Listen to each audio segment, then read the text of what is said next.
পাঙ্গাস মাছ বোনাটা আমাদের সবারই কিন্তু পছন্দের খাবার, তাই না? আমি পাঙ্গাস মাছ যেভাবে বোনা করে থাকি সেটা আজ আপনাদের সাথে শেয়ার করব। অনেক মজা হয় এইভাবে পাঙ্গাস মাছ বোনা করলে। এই যে কতটা সুন্দর কালার এসেছে, অসম্ভব সুন্দর কালার এসেছে, যেমন দেখতেও কিন্তু অনেক সুন্দর, খেতেও কিন্তু অনেক মজা। আসসালামু আলাইকুম এভরিওয়ান, আপনারা কেমন আছেন? আমি আলহামদুলিল্লাহ ভালো আছি। আমি যেভাবে পাঙ্গাস মাছ বোনা করে থাকি সেটাই আজ আপনাদের সাথে শেয়ার করব।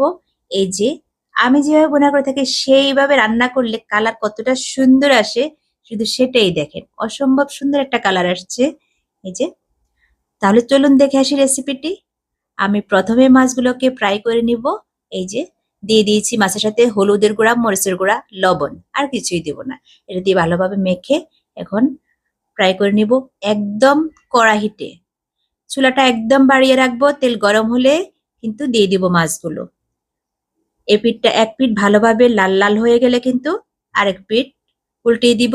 এভাবে কড়া হিটে মাছ ভাজি করে আমি নামাবো এবং খুব লাল লাল করে কিন্তু মাছগুলো ভাজি করে ফেলবো। এই যে ভাজাটা হয়ে গেছে, সেই তেলে কিন্তু আমি এখন রান্নাটা করব। এই যে আমি ১ চিমটি গোটা জিরা দিয়েছি এখানে। গোটা জিরাটা ভাজা ভাজা করে নিব, এত সুন্দর ফ্লেভার হবে মাছে তখন। ভাজা ভাজা করে নিয়েছি। রসুন পেস্ট দিয়ে দিয়েছি, দিয়ে রসুন পেস্ট একটু ভাজা ভাজা করে পেঁয়াজ কুচি দিয়ে দিয়েছি। খুব সামান্য সামান্য মশলা দিয়ে কিন্তু আজকের এই রান্নাটা করব। আমি পানি দিয়ে দিয়েছি, দিয়ে এখন গুঁড়া মরিচ গুঁড়া যেই মশলাগুলো সেগুলো দিয়ে দিব।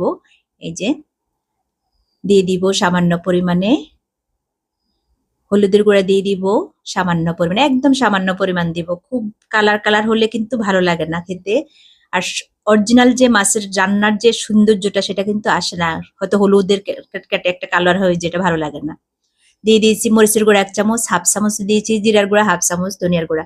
একটু মশলাটা কিন্তু খুব কম পরিমাণ দিব। পেঁয়াজটা একটু বেশি দিয়েছি। এটা কিন্তু খুব গাঢ় হবে না ঝোলটা, খুব পাতলা হবে না এই বোনাটাতে।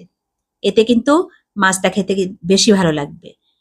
আর ওই জিরা, টালা যে জিরাটা, গোটা যে জিরাটা দিয়ে একটু ভাজা ভাজা করে দিয়েছি, এটা অবশ্যই আপনারা দিবেন। এই যে লবণ দিয়েছি, দিয়ে মশলাটাকে খুব ভালোভাবে কষিয়ে নিব। মশলাটা খুব গুরুত্ব দিয়ে কষাতে হবে। একটা রান্নার প্রধান অংশ কিন্তু এই মশলা কষানো, মশলার পরিমাপ জানা, এটা হলো মেইন। এই যে এখন একটু পানি দিয়ে দিব, দিয়ে আমি মাছটা একটু কষাবো।